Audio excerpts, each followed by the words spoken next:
everyone, and welcome to Storytime with Jocelyn.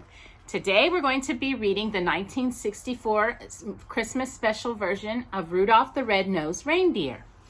And of course, we're joined by Rudolph and Christmas Rover. So let us begin by reading Rudolph the Red-Nosed Reindeer, adapted by Rick Bunsen and illustrated by Arkadia. Christmas Town, also known as the North Pole, is the wonderful place where Santa Claus lives with Mrs. Claus, all the elves, and the flying reindeer that pull Santa's sleigh every Christmas Eve. Nowadays, Christmas Town is a happy place. The elves make toys, the reindeer fly, but in the old days, everyone had to watch out for the abominable snow monster. He was big and furry and hated anything having to do with Christmas, and he liked to eat reindeer.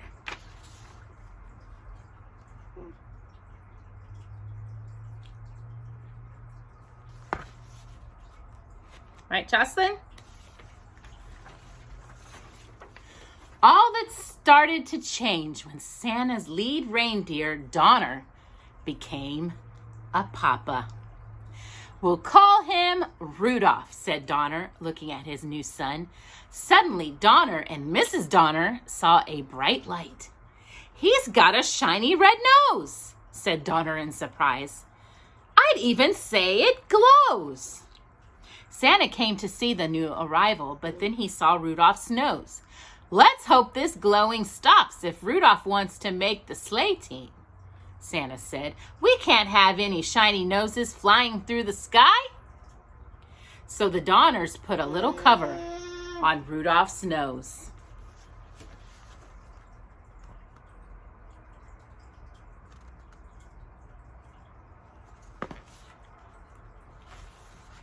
Soon it was time for the new fawns to go to the reindeer games.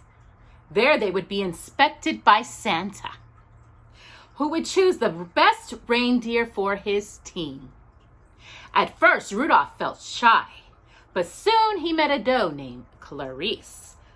"I think you're cute," she told Rudolph.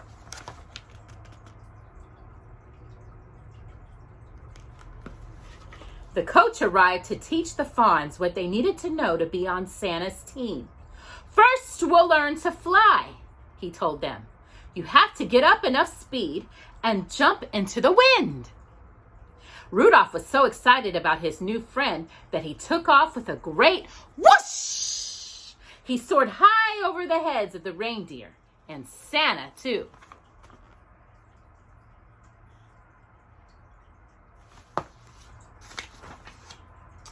But as all the young reindeer continued to play, the cover popped off Rudolph's nose. It glowed for all to see. At first, the other deer were frightened, but soon they began to laugh and call poor Rudolph names. "Rudolph the Red-Nosed Reindeer," they jeered. And the coach said, "Go on home. From now on, you can't join in any reindeer games." Only Clarice didn't laugh at Rudolph.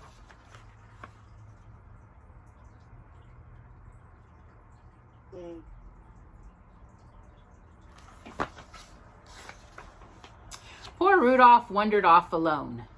Soon, he met an elf who was hiding in the woods.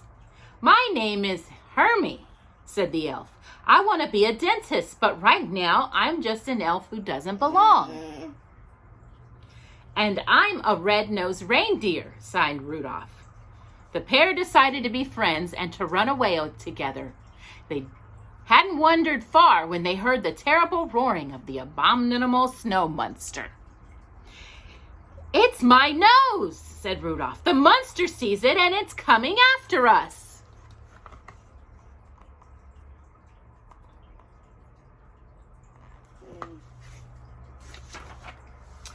Rudolph and Hermie were saved by Yukon Cornelius, the greatest prospector in the north.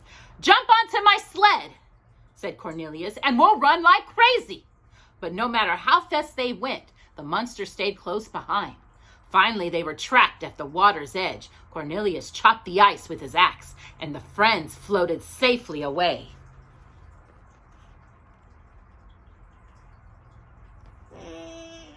I know. They floated all night and landed on a strange island where they were greeted by a puppet that sprang from a box. I'm the official sentry of the Island of Misfit Toys, said the puppet. My name is Charlie, and that's why I'm a misfit toy. No child wants to play with a Charlie in a box.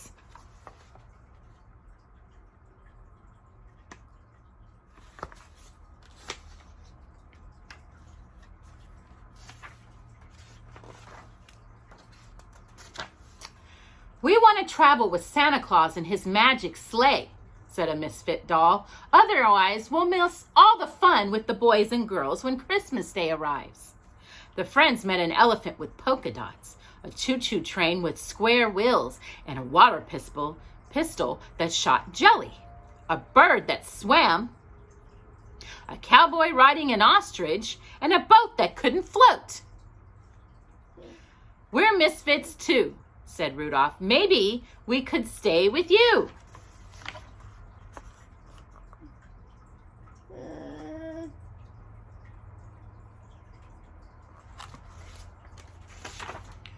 But the king of the island would let them stay only for one night. This island is for toys alone, he said.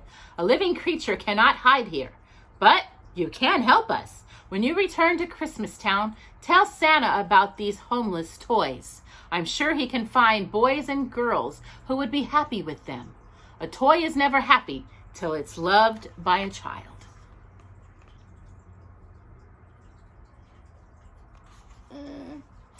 That night, Jocelyn, while Hermie and Cornelius slept, Rudolph laid awake.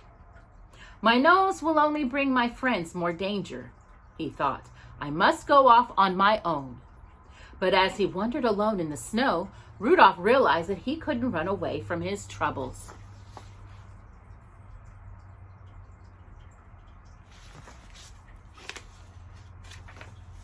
Rudolph returned to the mainland and headed for Christmas Town. But first, he had to pass the cave of the abominable snow monster. As he did, Rudolph heard voices crying, "Help! Help!" Rudolph rushed inside.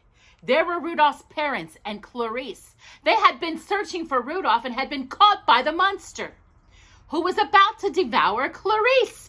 "Put her down!" Rudolph cried, butting the surprised monster with his little antlers.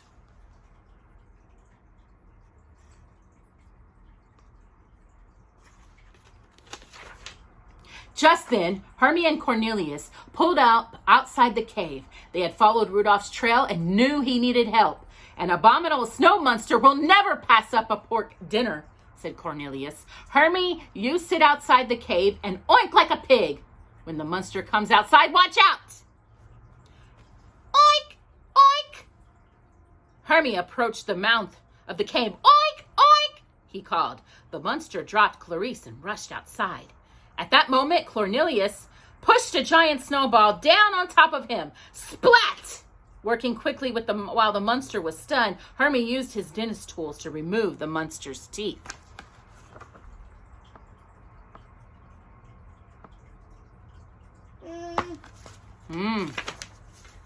Back in Christmas Town, Rudolph told how he and his friends had defeated the abominable snow monster. Everyone realized that misfits have their place too. Rudolph told Santa about the misfit toys. As soon as the storm lets up, I'll find homes for them, Santa promised. Then the weather elf handed Santa his report. Santa gasped. The storm won't subside by tonight. I won't be able to see to fly my sleigh. Suddenly, a flash of light caught Santa's eyes. Rudolph, he said, what a beautiful and wonderful nose. Won't you guide my sleigh tonight? I'd be honored to, said Rudolph, putting on his jingle bells.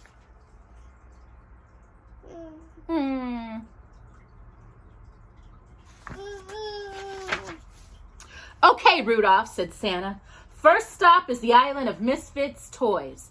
Up, up and away. And with Rudolph leading the way, Santa soon found lovely homes for all those lonely toys. Rudolph the Red-Nosed Reindeer, everyone sang. You'll go down in history.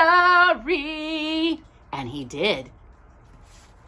I hope y'all enjoyed that version of Rudolph the Red-Nosed Reindeer. Next week, we'll read about another reindeer that Santa had. So we'll hope you enjoy us for that.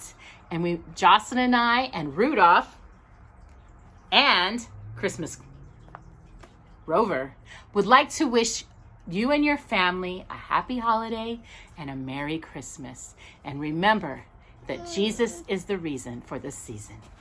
Bye-bye.